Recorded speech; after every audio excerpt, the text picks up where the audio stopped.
بسم الله الرحمن الرحيم. نستفتح الجلسة مثل ما له أهلنا وأجدادنا وأسلافنا وآباؤنا ورجالنا الصالحون. الله يدخل نياتنا في نياتهم وأعمالنا بأعمالهم وأخلاقنا بأخلاقهم وعلومنا بعلومهم. نستحضر أرواحهم الطاهرة الزاكية بهذه الجلسة وهذه القراءة النافعة على هذه النية وعلى كل نية صالحة جامعة شاملة من خير والآخرة. نهدي لهم الفاتحة وإلى حضرة النبي سيدنا محمد صلى الله عليه وسلم الفاتحة. أعوذ بالله من الشيطان الرجيم. بسم الله الرحمن الرحيم. الرحمن الرحيم مالك يوم الدين. إياك نعبد وإياك نستعين. صراط المستقيم صراط الذين أنعمت عليهم غير المغضوب عليهم ولا الضالين. Alhamdulillah, malam hari ini kita sampai pada fasal yang ke-11. Kita mulai dengan bersolawat bersama dahulu. Allahumma salli wa sallim ashrafas salati wa taslim ala sayyidina wa nabiyina Muhammadin ar-ra'ufir rahim. Allahumma salli wa sallim وبارك عليه وعلى آله. اللهم صل وسلم وبارك عليه وعلى آله. ثم إنه بعدما نزل عليه الوحي البليغ تحمل أعباء الدعوة والتبليغ ودعا الخلق إلى الله على بصيرة فأجابه بالإذعان من كانت له بصيرة منيرة، وهي إجابة سبقت بها الأقضية والأقدار تشرف بالسبق إليها المهاجرون والأنصار. وقد أكمل الله بهمة هذا الحبيب وأصحابه هذا الدين وأكبت بشدة بأسهم قلوب الكافرين والملحدين، فظهر على يديه من عظيم المعجزات ما يدل على أنه أشرف أهل الأرض والسماوات، فمنها تكثير القليل وبرء العليل وتسليم الحجر وطاعة الشجر وانشقاق القمر صلى الله عليه، والإخبار بالمغيبات وحنين الجدع الذي هو من خوارق العادات، وشهادة الضب له والغزالة بالنبوة والرسالة إلى غير ذلك من باهر الآيات وغرائب المعجزات التي أيده الله بها في رسالته وخصصه بها من بين بريته. وقد تقدمت له قبل النبوة إرهاصات هي على نبوته ورسالته من أقوى العلامات ومعاذورها وانتشارها سعد بها الصادقون من المؤمنين وشقي بها المكذبون من الكافرين والمنافقين، وتلقاها بالتصديق والتسليم كل ذي قلب سليم. اللهم صل وسلم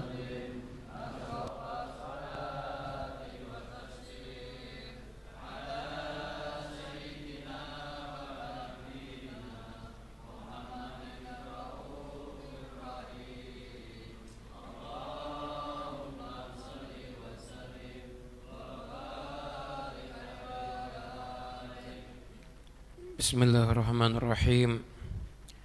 Alhamdulillahi rabbil alamin.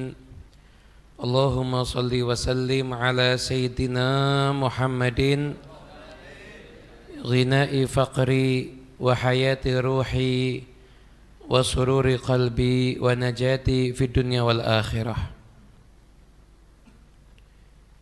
Melanjutkan kembali pembacaan daripada kajian daripada fasal Simtud Duror.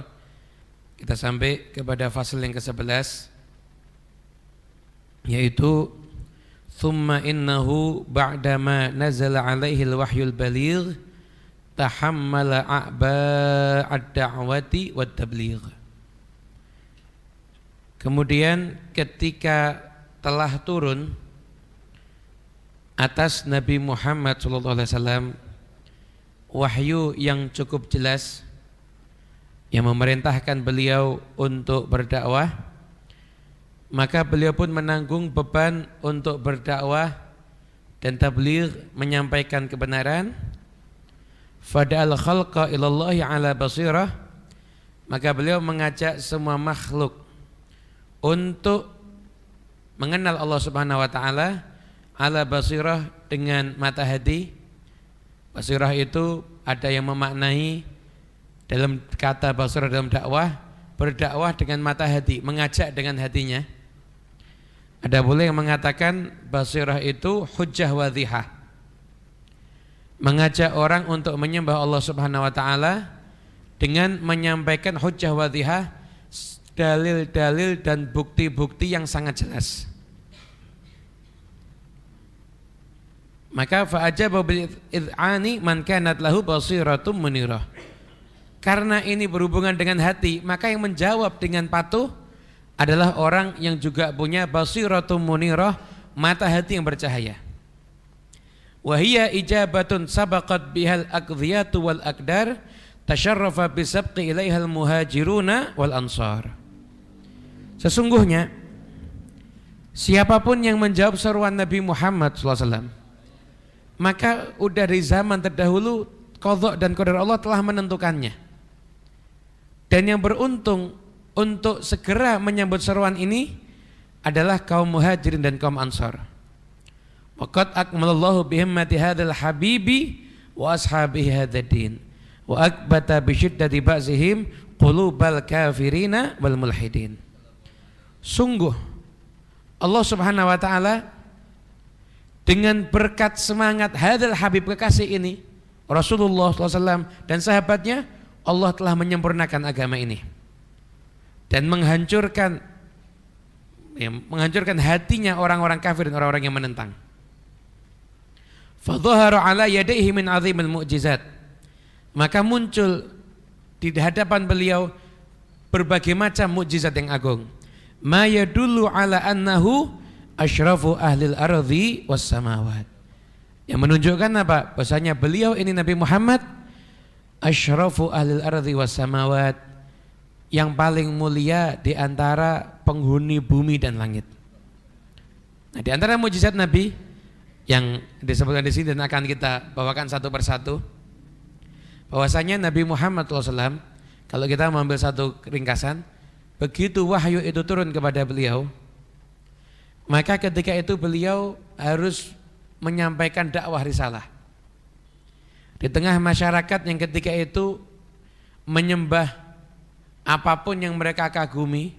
Ada yang mengagumi patung, mereka menyembah patungnya. Yang mengagumi matahari, mereka menyembah mataharinya. Mereka sembah semuanya itu.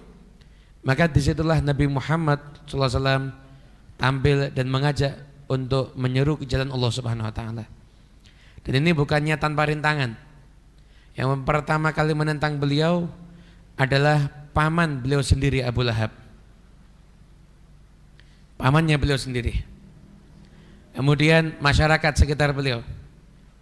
Dan ketika itu Nabi Muhammad yang awalnya sebelum menyampaikan risalah ini, orang yang termasuk paling terhormat ada di Mekah, menjadi bahan cacian, makian ada di antara penduduk Mekah, sampai-sampai berbagai macam gangguan, bahkan termasuk gangguan yang mengganggu fisik beliau, itu juga beliau alami. Beliau alami semuanya itu karena demi untuk mengajarkan kita semuanya untuk bisa sampai bisa mengenal Allah Subhanahu Wa Taala. Yang artinya kalau bukan karena Nabi Muhammad mau mengambil rintangan ini, maka tidak ada satupun di antara kita yang akan mengenal Allah Subhanahu Wa Taala. Nah, untuk membuktikan bahwasanya beliau adalah manusia yang paling mulia di langit dan di bumi, maka Allah Subhanahu Wa Taala menunjukkan berbagai macam mukjizat yang terjadi pada diri Nabi Muhammad SAW. Di antaranya takfirul qalil. Beliau bisa menjadikan yang sedikit itu menjadi banyak. Suatu ketika di peperangan Tabuk, ketika itu sahabat Nabi Muhammad SAW menjalani perjalanan yang sangat berat. Perang Tabuk itu perang yang perjalanannya jauh di tengah cuaca yang sangat panas. Maka ketika itu sahabat Nabi dalam keadaan yang gelisah. Kenapa? Karena kehabisan bekal makanan. Dulu tuh sahabat kalau perang, kalau jalan 1 bulan ya harus bawa 1 bulan. Makanan tuh 1 bulan harus dia bawa. 2 bulan perjalanan, 2 bulan makanan harus dibawa. 3 bulan perjalanan, 3 bulan makanan harus dibawa. Jadi sangat wajar sekali terjadi di tengah perjalanan kehabisan makanan dan akhirnya mati kelaparan. Dan ketika itu makanan udah mulai habis, persediaan udah mulai habis, sebagian sahabat nggak nanggung-nanggung, onta yang mereka tunggangi mereka sembelih sendiri untuk mereka makan, karena nggak ada lagi makanan. Kelaparan semua sahabat. Maka ketika itu ada yang mengusulkan, dalam riwayat yang lain dikatakan yang mengusulkan adalah Sayyidina Umar bin Khattab. Maksudnya gini aja, ini kalau setiap orang nyembelih ontanya sampai di sana kita nggak bisa kembali, karena nggak ada kendaraannya berarti. Terus gimana? Gini aja, ya Rasulullah, kami kumpulkan semua yang kami punya jadi satu, doakan agar berkah. Setelah itu nanti biar kami makan dari situ. Akhirnya sisa-sisa makanan mereka, sisa-sisa itu taruh semuanya, dikumpulkan jadi satu, didoakan sama Nabi Muhammad SAW agar barokah. Akhirnya mereka semuanya setelah ngumpulkan jadi satu, ayo masing-masing ngambil bekalnya, ngambil bekal untuk melakukan perjalanan. Semua orang ngambil bekalnya, semua orang mengambil wadahnya, itu wadah bekal diisi dengan penuh. Semua orang bisa makan, kenyang, yang didoakan sama Nabi masih sisa. Yang didoakan sama Rasulullah ini masih sisa makanannya. Takthirul qalil. Wa bur'ul alil, dan menyembuhkan orang-orang yang sakit. Menyembuhkan orang yang terkena penyakit. Banyak sekali hadis yang masyhur. Bagaimana Sayyidina Ali bin Abi Thalib ketika akan menyerang benteng Khaybar ketika itu. Benteng Khaybar itu adalah benteng terbesar daripada orang-orang Yahudi. Susah untuk ditembus. Karena gerbangnya Khaybar itu sangat besar dan sangat kokoh sekali. Maka ketika Nabi Muhammad akan menyerang Khaybar, ketika itu Rasulullah SAW mengatakan, besok yang akan memegang bendera perang ini adalah orang yang dia mencintai Allah dan Rasulnya dan dicintai oleh Allah dan Rasulnya. Dan Sayyidina Umar, saya seumur hidup nggak pernah pengen jadi pemimpin kecuali hari itu. Kenapa? Karena kesaksian langsung dari Rasulullah. Besok yang akan megang bendera perang orang yang mencintai Allah dan Rasul dan dicintai oleh Allah dan Rasul. Sahabat bertanya-tanya, siapa orang ini? Akhirnya ketika pagi hari, saat-saat yang mendebarkan itu pun tiba, maka yang dicari sama Nabi Muhammad, Sayyidina Ali bin Abi Thalib. Ketika itu Sayyidina Ali bin Abi Thalib ternyata nggak ada, karena beliau matanya sakit sehingga mungkin lagi di kemahnya atau lagi di tempat yang lain. Cari Sayyidina Ali nggak ada, mana matanya sakit, panggil ke sini. Sama Rasulullah SAW diambilkan ludah beliau, diberikan kepada bagian mata yang sakit, dan mata yang sakit tersebut seketika langsung menjadi sehat.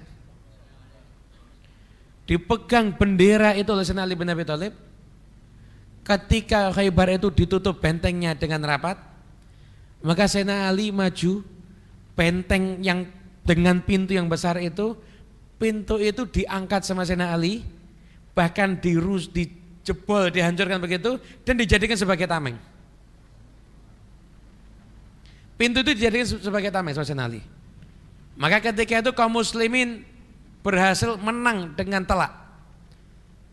Kenapa? Karena Sayyidina Ali yang mimpin, bentengnya itu pakai buat tameng. Ini setelah peperangan selesai, ini pintu benteng ditaruh sama Sayyidina Ali. Kemudian ada 80 orang sahabat coba ngangkat, enggak kuat. Enggak ada yang kuat. Sayyidina Ali bin Abi Thalib tangan satu diangkat itu. Kenapa? Karena udah mendapatkan berkahnya Rasulullah SAW. Ada sahabat Nabi yang bernama Qatadah. Qatadah ini dalam satu peperangan, matanya terlepas. Mendatangi Rasulullah, ya Rasulullah, aini ya Rasulullah. Ya Rasulullah, mataku ya Rasulullah. Sama Nabi dikatakan, kalau kamu sabar, surga. Qatadah, ya Rasulullah, saya membutuhkan mata ini. Ya udah, sama Nabi didoakan. Setelah itu dimasukkan lagi ke tempatnya. Setelah itu dimasukkan lagi. Qatadah mengatakan, Rasulullah, saya milih mataku tapi juga milih surga. Doakan saya juga masuk surga. Nabi, ya, mata dapat, surga dapat. Akhirnya Qatadah ini, beliau itu matanya yang pernah dimasukkan lagi sama Nabi itu lebih terang dibanding mata yang satunya. Bahkan kalau sampai ada wabah penyakit, orang itu kena sakit mata, semua orang sakit mata, Qatadah mata yang satu kena, yang dipegang sama Nabi Muhammad gak kena. Yang dipegang sama Rasulullah SAW itu matanya sehat. Banyak sekali, bahkan waburul alil, sembuhnya orang yang sakit ini bukan hanya di masa hidupnya Nabi. Asma binti Abu Bakar itu menyimpan jubahnya Nabi Muhammad. Setiap ada orang sakit, itu Asma ambil itu jubah, disiram pakai air bekas yang kena jubah itu diminumkan sama orang yang sakit, seketika itu juga langsung sembuh. Seketika itu juga langsung sembuh. Ada saya bayangkan bajunya Nabi Muhammad yang di situ pernah ada nempel dengan kulitnya Nabi Muhammad bisa jadi sumber kesembuhan untuk orang-orang yang sakit. Abdullah bin Umar kakinya terkilir. Datang orang Badui mengatakan, "Uzkur ahabban nasi ilaik." Kalau kamu pengen sembuh, sebutkan nama orang yang paling kamu cintai. Maka sebut dan Abdullah bin Umar berteriak, "Ya Muhammad." Seketika itu juga kakinya sembuh. Sungguh, apabila kita mau memperbanyak sholawat menyebut nama Nabi Muhammad SAW, maka penyakit zahir batin kita akan disembuhkan oleh Allah Subhanahu wa taala. Manusia yang satu ini adalah manusia yang sebutan namanya menurunkan rahmat Allah Subhanahu wa taala. Sebutan namanya menyembuhkan semua orang yang berpenyakit. Bahkan bukan cuma penyakit zahir, penyakit hati sekalipun disembuhkan sama Nabi Muhammad. Datang pemuda yang mendatangi Nabi, kemudian pemuda ini pamit izin, minta agar diizinkan berbuat zina. Dan dinasihati sama Nabi, apakah kamu mau anak perempuanmu dizinai, ibumu dizinai dan sebagainya. Lalu dipegang sama Nabi dadanya. Begitu dipegang sama Nabi, setelah itu tidak pernah ada sedikit pun terbersit dalam hatinya perasaan ingin berbuat zina. Semuanya didapat berkat Nabi Muhammad SAW. Wa taslimul hajar, begitu juga salamnya batu kepada Nabi Muhammad SAW. Pernah diriwayatkan dalam sebuah hadis bahwasanya suatu ketika Nabi Muhammad SAW beliau mengatakan, aku masih ingat ada batu di Mekah. Batu ini selalu mengucapkan salam kepadaku. Sampai saat ini aku masih ingat di mana letak batu tersebut. Di Mekah itu isinya batu. Tiba ada satu batu yang unik sering mengucapkan salam kepada Nabi Muhammad. Dan Nabi Muhammad sampai sekarang masih ingat ketika beliau menjawab itu, sampai saat itu masih ingat di mana batu tersebut berada. Jadi menjadi satu dalil bahwasanya batu pun mengucapkan salam kepada Nabi. Dan yang lebih, makna yang lebih indah daripada itu semuanya, apabila batu yang mengucapkan salam kepada Rasulullah, itu Rasulullah ingat, apalagi kita umatnya yang mengucapkan salam kepada Nabi Muhammad, maka nggak akan dilupakan sama Rasulullah. Yang paling kecil yang kita dapat kalau kita hadir majlis maulid, ketika kita mahalul qiyam, kita mengatakan, ya Nabi salam alaika, menyebut ya wahai Nabi, salam atasmu, ya Rasul salam atasmu, wahai kekasih ya Habib salam atasmu. Anda bisa bayangkan setiap salam kita disampaikan sama Nabi Muhammad. Kalau seandainya ada orang, satu hari orang ini mengucapkan salam kepada kita 3 kali. Fulan kirim salam sama engkau. Lagi orang bilang fulan kirim salam sama engkau. Fulan kirim salam sama engkau. Kita pasti akan pengen tahu siapa orang yang mengucapkan salam. Begitu juga Nabi Muhammad. Begitu kita mengucapkan salam kepada Rasulullah, maka saat itu juga jasad kita ini dipandang oleh Rasulullah SAW. Dan Nabi pun juga menjawab salam atas kita semuanya. Maka beruntunglah manusia yang dalam hidupnya menghadiri majelis-majelis maulid, kemudian memperbanyak ucapan salam kepada Nabi besar Muhammad SAW. Wa ta'atu syajar, dan taatnya pohon. Diriwayatkan bahwasanya suatu ketika Nabi Muhammad SAW akan pergi untuk ada hajat. Ketika itu datang satu orang Arabi, Badui. Dia mengatakan, saya ingin menyaksikan tanda-tanda mukjizat. Kalau kamu itu benar-benar seorang Nabi, mana buktinya? Tapi kamu pengen bukti? Ya, yaudah. Qul litilka syajarah Rasulullah yad'uki. Katakan sama pohon itu, Rasulullah memanggilmu. Maka Badui ini mendatangi pohon tersebut mengatakan, ya syajarah Rasulullah yad'uki. Wahai pohon, Rasulullah memanggilmu. Maka pohon ini bergerak ke kanan, ke kiri, ke depan, ke belakang, sampai tercabut semua akarnya. Dan pohon itu maju sampai akhirnya merunduk itu pohon di hadapan Nabi Muhammad SAW. Nabi mengatakan kepada orang Badui tadi, cukup, dan cukup, perintahkan untuk kembali, perintahkan kembali lagi masuk, sampai ke kanan ke kiri, depan belakang, masuk lagi ke akarnya. Maka Badui itu mengatakan, asyhadu an la ilaha illallah wa asyhadu annaka Rasulullah. Aku bersaksi tiada Tuhan selain Allah, dan sesungguhnya aku bersaksi engkau adalah utusan Allah. Kemudian Badui berkata, ya Rasulullah, apakah boleh aku bersujud kepadamu? Nabi mengatakan enggak boleh. Seandainya aku memerintahkan seseorang sujud kepada orang yang lainnya, niscaya akan aku perintahkan istri untuk sujud kepada suaminya.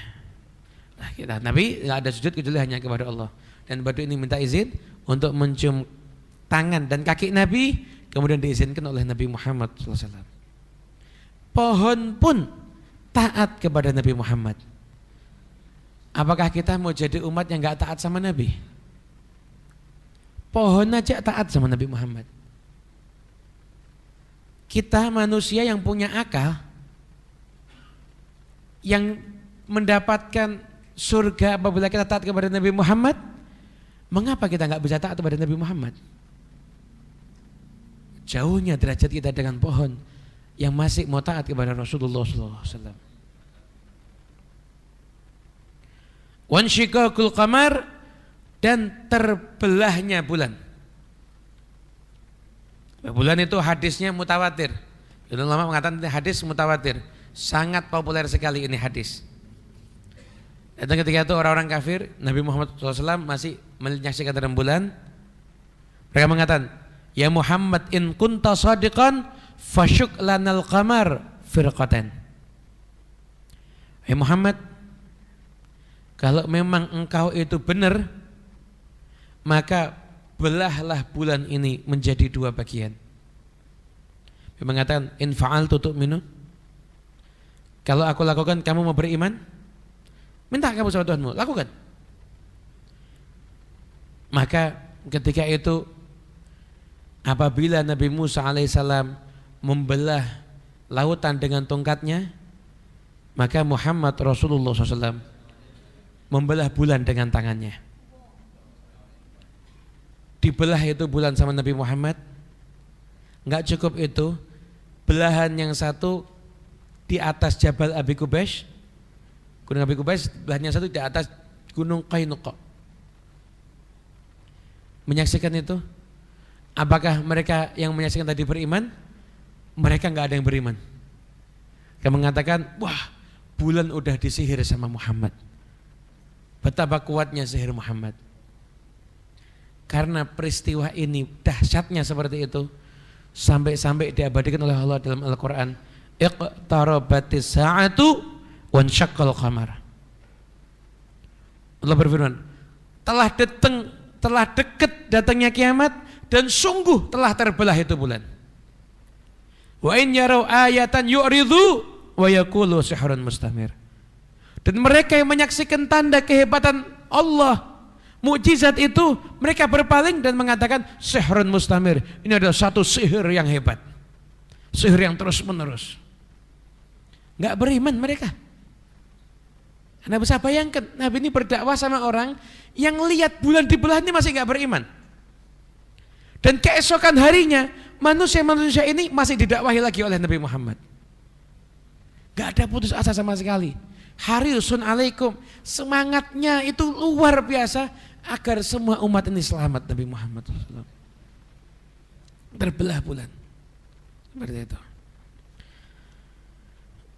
Wal ikhbaru bil mughayyabat, dan berita-berita gaib yang Nabi Muhammad sampaikan.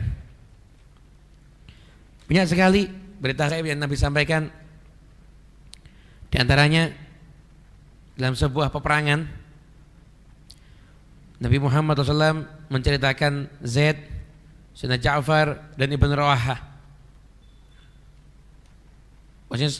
Bahasanya ketika perang berkecamuk, Nabi Muhammad duduk bersama para sahabatnya, Nabi menceritakan jalannya peperangan yang di tempatnya itu seakan-akan seperti orang yang menonton video. Akhadha riyata Zaid, yang megang bendera senjata Zaid. Maka Zaid terkena pukulan. Sekarang yang memegang Ja'far, maka Ja'far pun terkena pukulan. Setelah itu yang memegang adalah Abdullah bin Rawahah. Abdullah bin Rawahah pun juga meninggal dunia, terkena pukulan. Dan ketika itu beliau sambil berlinang air mata, lalu beliau mengatakan, hatta akhadha sayfun min suyufillah. Sekarang yang memegang bendera ini adalah pedang daripada pedang-pedangnya Allah Subhanahu wa taala, Khalid bin Walid. Dan saya bayangkan ada satu perang. Perang itu yang ikut berangkat kaum muslimin ada 3.000 orang. Musuhnya di atas kurang lebih jumlahnya 200.000 orang. 3.000 dengan 200.000. Sahabat ini mau berangkat.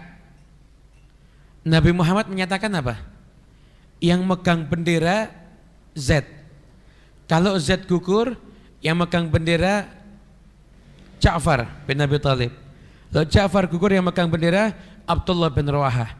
Kalau Abdullah bin Rawahah gugur, yang memegang bendera adalah siapa yang disepakati oleh kaum muslimin.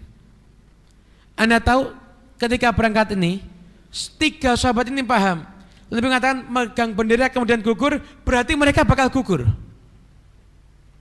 Mereka tetap berangkat. Di perjalanan dapat kabar, mereka bawa 3.000 pasukan, musuhnya 200.000 pasukan. Sebagian lagi usul mengatakan kita kembali lagi minta tambahan pasukan sama Nabi Muhammad. Sebagian lagi mengatakan enggak usah minta tambah pasukan. Ya ini yang kita cari. Kita mau syahid, ini kita cari. Sekarang kita syahid.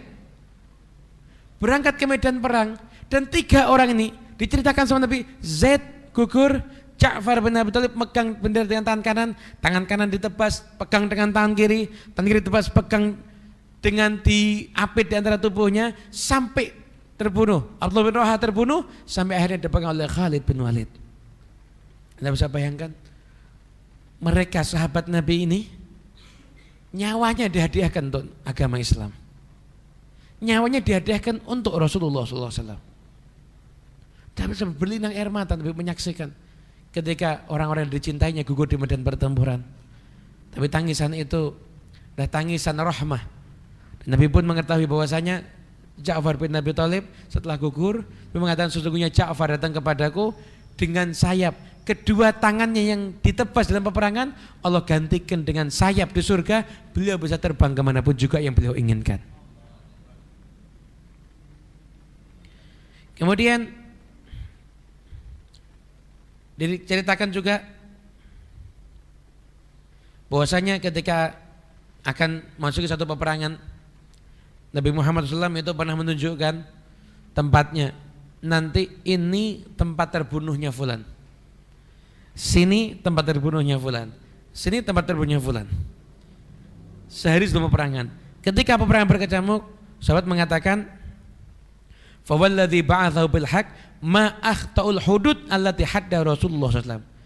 Demi zat yang mengutus beliau dengan hak, demi Allah tidak ada satupun yang ditunjuk sama Nabi itu yang luput, semuanya benar terjadi.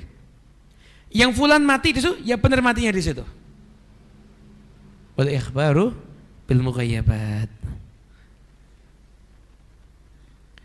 Kemudian wahaninul jid alladhi huwa min khawarikil adat, dan rintihan daripada pelepah kurma yang termasuk khawarikil adat, hal-hal yang istimewa yang terjadi di masa Nabi Muhammad SAW. Ini ada hadisnya mutawatir yang ini, bahwasanya Nabi Muhammad dulu kalau khutbah berpegang dengan pelepah kurma. Ketika udah ada mimbar, maka dilepaslah pelepah kurma tersebut. Nabi Muhammad itu khutbah ada di atas mimbarnya. Sampai akhirnya suatu ketika pelepah kurma itu mengeluarkan suara. Bahkan ini riwayat hadis macam-macam, dikatakan suara itu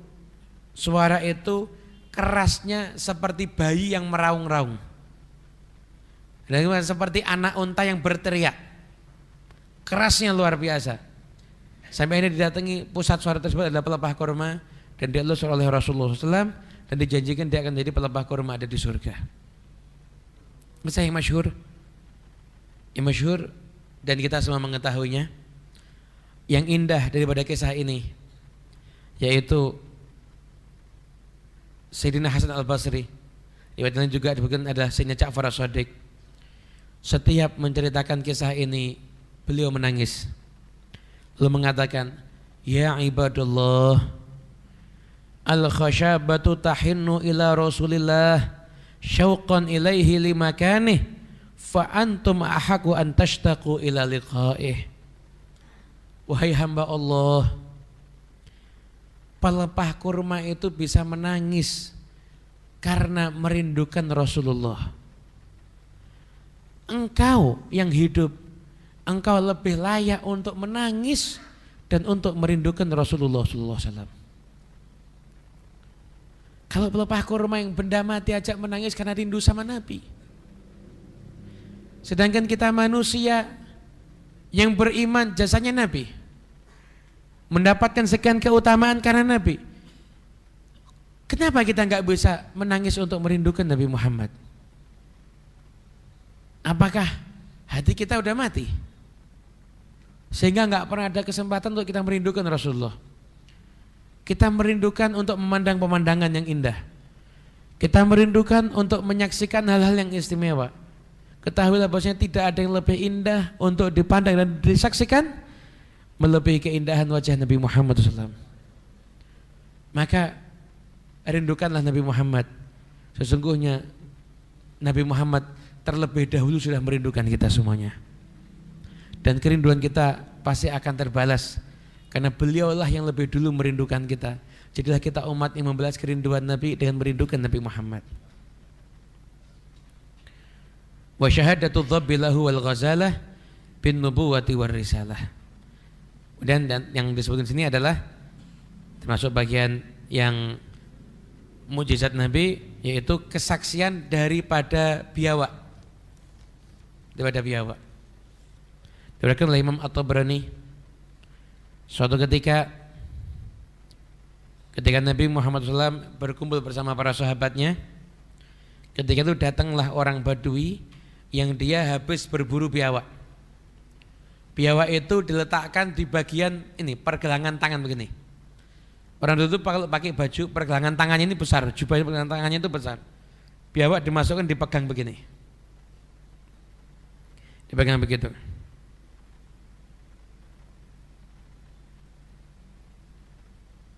Kemudian setelah itu, ini Badui tadi nanya, siapa itu? Itu adalah orang yang katanya ngaku Nabi. Oh, ngaku Nabi dia. Didatangi, Badui ini masuk membelah kerumunan orang sampai di hadapan Rasulullah, lalu mengatakan, kamu adalah orang yang paling pendusta, kamu orang yang paling saya benci. Sesungguhnya saya ini dipanggil orang yang terburu-buru, saya tuh pengen membunuh kamu. Sesungguhnya saya akan senang kalau saya bisa membunuh kamu. Dan orang ajar Badui itu mencaci maki Nabi Muhammad. Nomor mengatakan, ya Rasulullah, da'ani aqtuluh, ya Rasulullah, izinkan saya bunuh dia. Nabi mengatakan, amma alimta annal halim kada ayakuna nabiyan Umar. Apa kamu enggak tahu orang yang sabar itu hampir-hampir seperti Nabi loh. Dan dia mengatakan apa? Badui ini taruh ini biawak di depannya. Demi Lata dan demi Uzza, saya tidak akan beriman kepadamu sebelum biawak ini juga beriman kepadamu. Maka ketika itu Nabi mengatakan, in amana bika hadzal dhab amantu bik. Amanta bik. Dia mengatakan, in amana bika hadzal dhab amantu bik. Kalau biawak ini beriman kepadamu, maka aku juga akan beriman kepadamu. Nabi mengatakan, ya dhab. Nabi panggil, ya dhab, wahai biawak. Maka biawak ini menjawab dengan perkataan yang jelas, yang didengarkan dan dipahami oleh semua orang yang ada ketika itu. Labbaik wa sa'daik ya Rasulullah Rabbil Alamin. Aku penuhi panggilanmu wahai utusan Tuhan semesta alam. Maka Nabi bertanya, man ta'bud? Siapa yang kamu sembah wahai biawak? Alladzi fis sama'i arshuh wa fil ardi sultanuh wa fil bahri sabiluh wa fil jannati rahmatuh wa fil nari adzabuh. Biawak yang jawab, yang aku sembah adalah yang kerajaannya di langit, kemudian kekuasaannya di bumi, jalannya ada di laut, rahmatnya di surga, azabnya ada di neraka. Biawak yang jawab, faman ana ya dhab? Siapa aku wahai biawak? Maka biawak tadi menjawab, anta rasulur rabbil alamin. Engkau adalah utusan Tuhan semesta alam. Wa khatamun nabiyyin, penutup dari semua para nabi. Qad aflaha man saddaqak wa qad khaba man kadzdzabak. Sungguh beruntung orang yang membenarkan kamu dan sungguh merugi orang yang mendustakan kamu.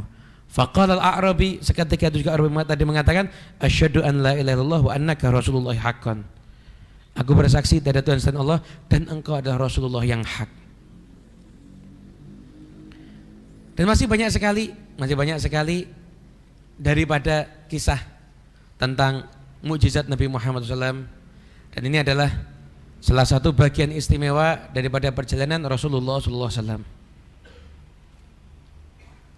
Hadirin yang dimuliakan Allah Subhanahu Wa Taala, yang mungkin perlu kita garis bawahi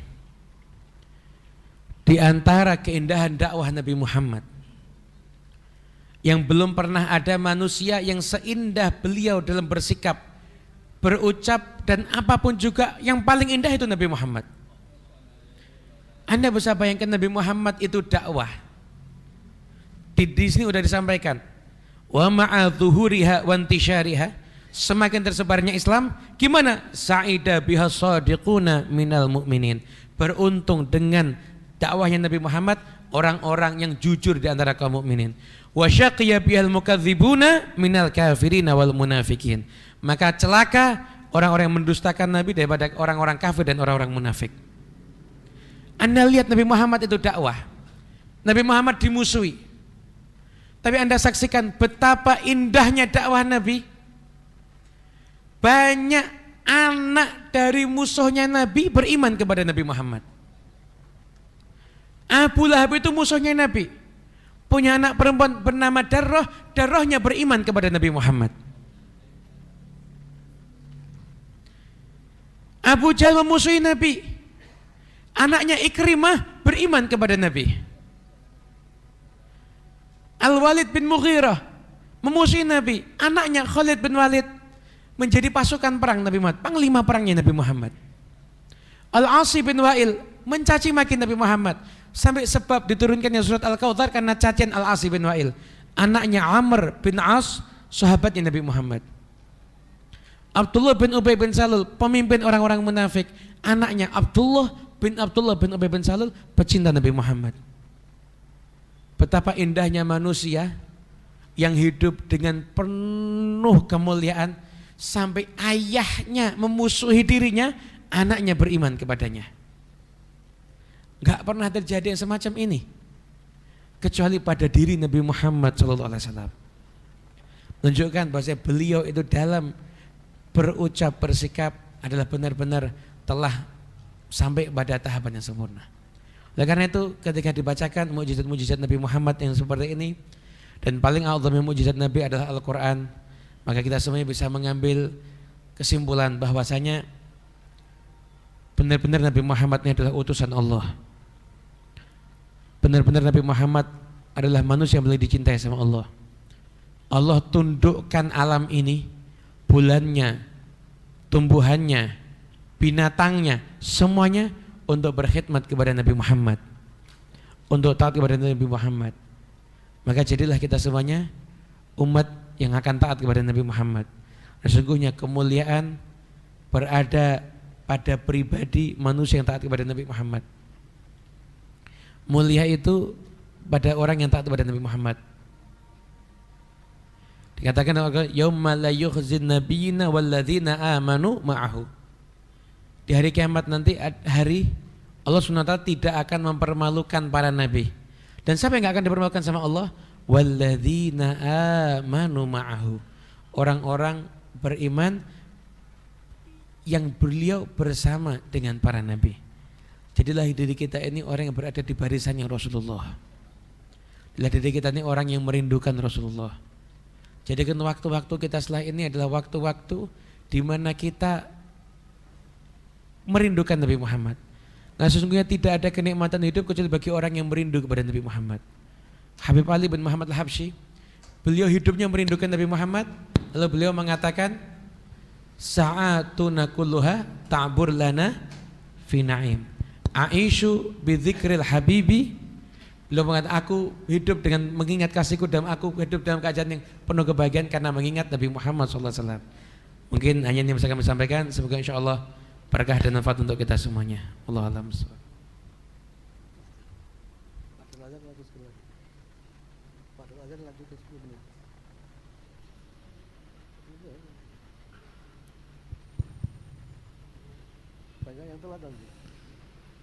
اللهم صل وسلم على سيدنا محمد وعلى آل سيدنا محمد.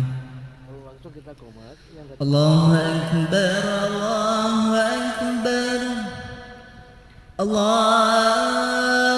أكبر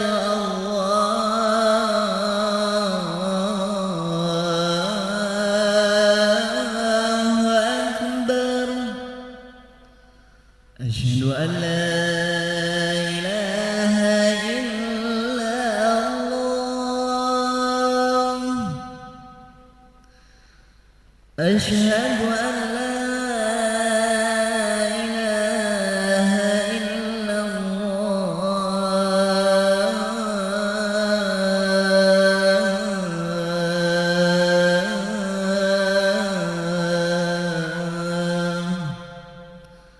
أشهد أن محمدا رسول الله.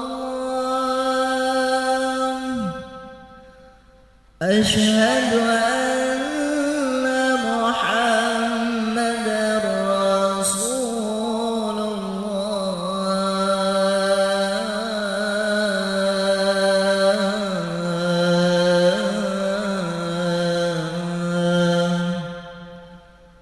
حي على الصلاة.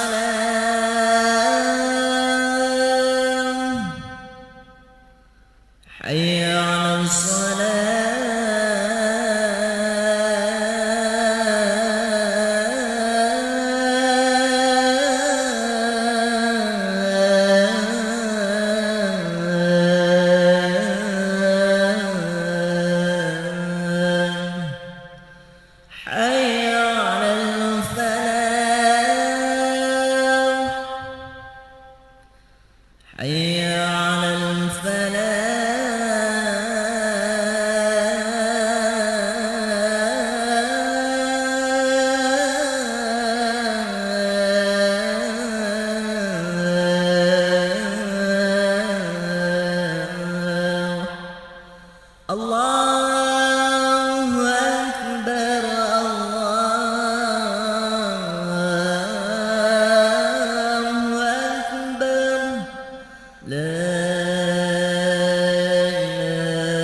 صل وسلم على سيدنا محمد وعلى آل سيدنا محمد.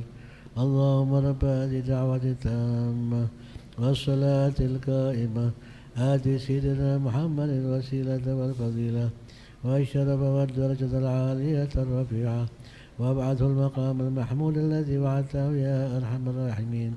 رب اغفر لي ولوالدي رب اغفر لي ولوالدي رب اغفر لي ولوالدي رب اغفر لي ولوالدي رب اغفر لي ولوالدي وارحمهما كما ربياني صغيرا.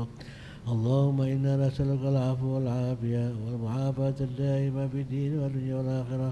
صلى الله على سيدنا محمد وعلى آله وصحبه وسلم والحمد لله رب العالمين. Hadirin yang dimuliakan Allah Subhanahu wa taala, sambil kita menunggu waktu iqamah, di antara al-ikhbar bil mughayyabat, kabar-kabar gaib yang disampaikan oleh Nabi Muhammad sallallahu alaihi wasallam adalah kabar-kabar yang berkaitan dengan masa-masa yang akan datang. Dan terakhir Nabi Muhammad pernah menyampaikan tentang ditaklukkannya Konstantinopel.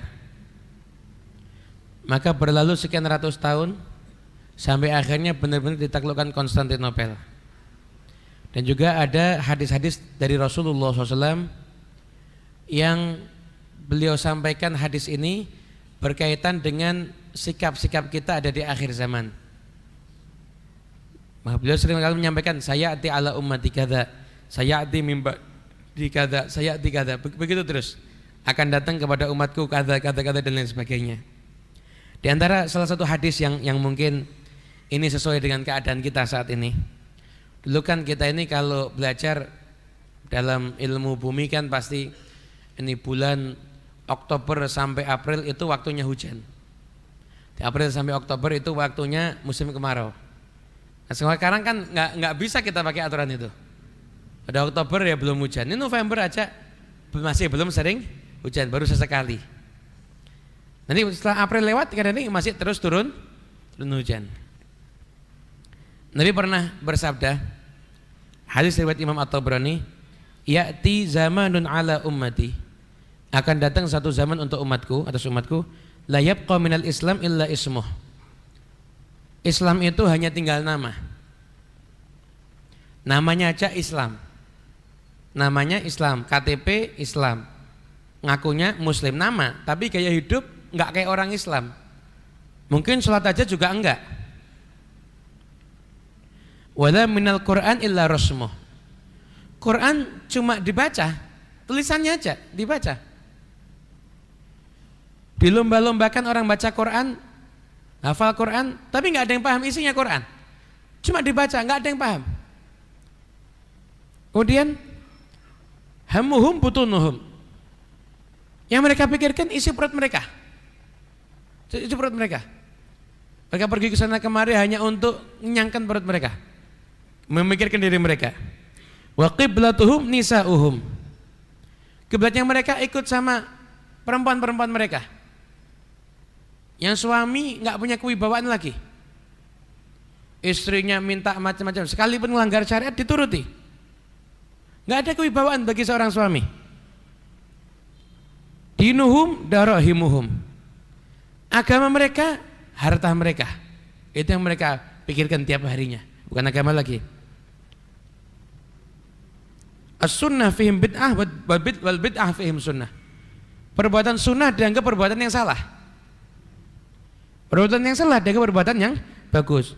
La ya'budunallaha illa fi syahri Ramadan.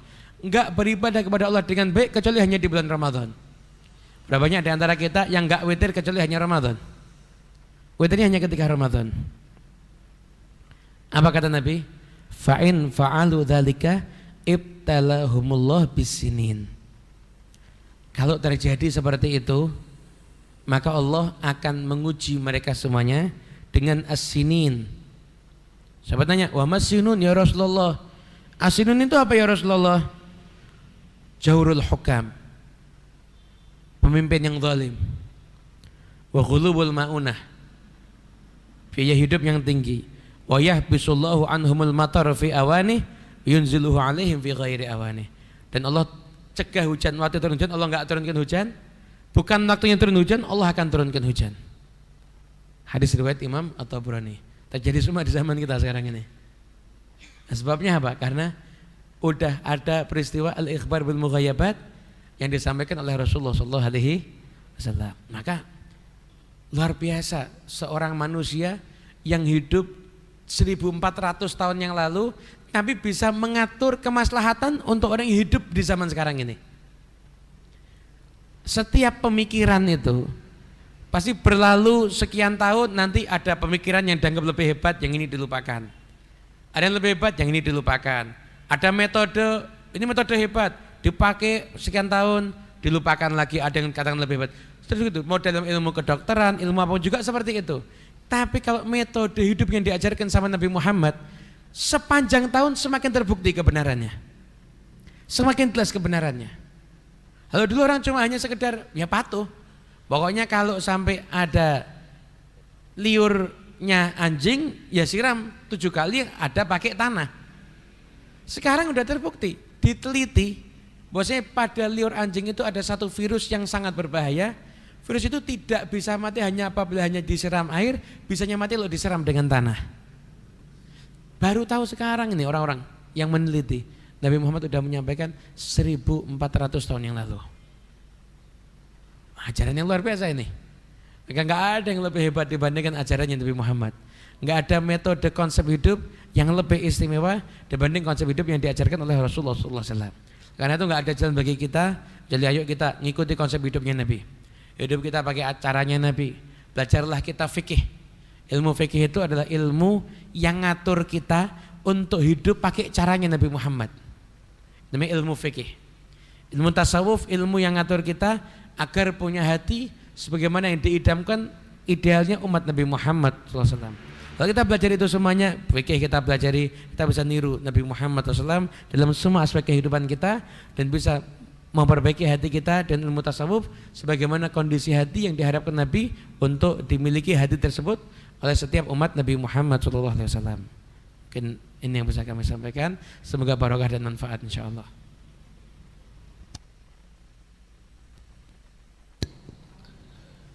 Doa kesembuhan untuk Al-Hababah Salmah binti Abu Bakar Al-Hamid dan untuk Al-Bin Nurjanah binti Faisal Sungkar dan siapapun dari jamaah kita, keluarga kita, kaum muslimin muslimat dimanapun mereka berada saat ini sedang sakit. Nas'allahu al-karim yatakarram alaihim bisyifa' al-ajil wa lutfi syamil syifa'an la yughadiru saqaman wa la alaman wa yuhul bainahum wa bainal amrad al-asgham bi hurmati sayyidina Muhammadin khairil anam wa yarzuquhumul afiyah wa dawamul afiyah wa tamamul afiyah syukur al-afiyah tawil amarahum ma'a sihah kamila wa afiyah tamah wa yarzuqhum iyyahum bi husnil khatim 'inda al-maut 'ala hadhihi niyyah bi sirril Fatihah. A'udzu billahi minasy syaithanir rajim. Bismillahirrahmanirrahim. Alhamdulillah rabbil alamin arrahmanir rahim maliki yaumiddin. Iyyaka na'budu wa iyyaka nasta'in. Shiratal mustaqim. Shiratal ladzina an'amta 'alaihim ghairil maghdubi 'alaihim waladdallin. Amin. الفاتحة القبول الإقبال وأسنى الأحوال إلى حضرة سيدنا رسول الله محمد بن عبد الله صلى الله عليه وسلم ثم إلى أرواح جميع آبائه وإخوانه من الأنبياء والمرسلين وأزواج رسول الله وأصحاب رسول الله وأهل بيت رسول الله وذرية رسول الله وإلى أرواح والدينا ووالديكم وأمواتنا وأمواتكم وأموات المسلمين ومن عمر هذا المسجد وعبد الله فيه والمتصدقين عليه والقائمين بحقوقه من السابق واللاحقين مشايخنا مشايخهم وذوي الحقوق علينا والأجمعين ومن كان بالسابق حاضرا معنا في هذا المجلس أن الله يغفر لهم ويرحمهم ويغشاهم الجميع بالرحمة والمغفرة ويعلي درجات الجنة وينفعنا بأسرارهم وأنوارهم وعلومهم ونفعاتهم بالدين والدنيا والآخرة وبحقهم على الله وأسرارهم عند الله أن الله يجعل جمعنا هذا جمعا مرحوما وتفرقنا من بعد تفرق معصوما ويغفر ذنوبنا ويستر عيوبنا ويشفي مرضانا ويعافي مبتلانا ويحسن أخلاقنا ويوسع أرزاقنا من غير تعب ولا مشقة مع العافية والعافية